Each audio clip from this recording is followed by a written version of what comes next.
Let's talk about the brief invincibility power in Icarus Uprising. This power is self-explanatory. When this is used, you will be invincible for a brief amount of time. This style of invincibility is slightly different compared to the type you get from using powers like Celestial Firework. The main difference being that you still technically get hit, indicated by the loud noise when something hits you while this is active, and this is an extremely useful mechanic to abuse against attacks that can only hit you once, but stay active for way longer than Celestial Firework can dodge. So an example of this would be a looping dash charge shot Black Club. This attack will loop around you even after it hits you, but after it hits you it cannot deal any more damage. So you can just use brief invincibility if you're not confident that you'll be able to do anything about it. The only annoying thing being that it'll still loop around you after. Another good example of this is the Rocket Bomb item. This bomb's explosion lasts for way longer than the invincibility frames granted by Celestial Fireworks, so at that point you're just delaying the inevitable. So just use brief instead and you're free to do whatever you want while you watch other people get blown up.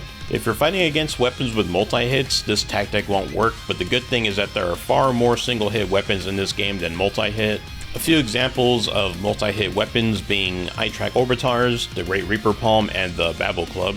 Other than that, the advantage of brief invincibility is your freedom of movement, so this is very useful for melee builds. That being said, you are still only invincible for a short window of time, so you'll be better off using melee dash attacks over melee combos. The great thing about this power is that its duration is extended by the effect duration plus weapon modifier, and that effect duration plus 4, you can basically change its name from brief to just invincibility. With this extension, you can complete a full melee combo with no fear, which can be incredibly annoying to fight against. And the last benefit of brief invincibility is the fact that you can just play recklessly to catch your opponent off guard. So what I mean by this is that if you and your opponent are going back and forth dodging each other's shots, you can mix them up by not dodging and instead using this while shooting. At worst, you'll have wasted a brief charge, but at best you'll have dealt damage or finished them off. And before I forget, this power only has 3 levels, and thankfully the shape of each level is easy to work with, so the only hard choice to make is deciding how much you want to bring into battle. But that's it for now. Subscribe for more Icarus content.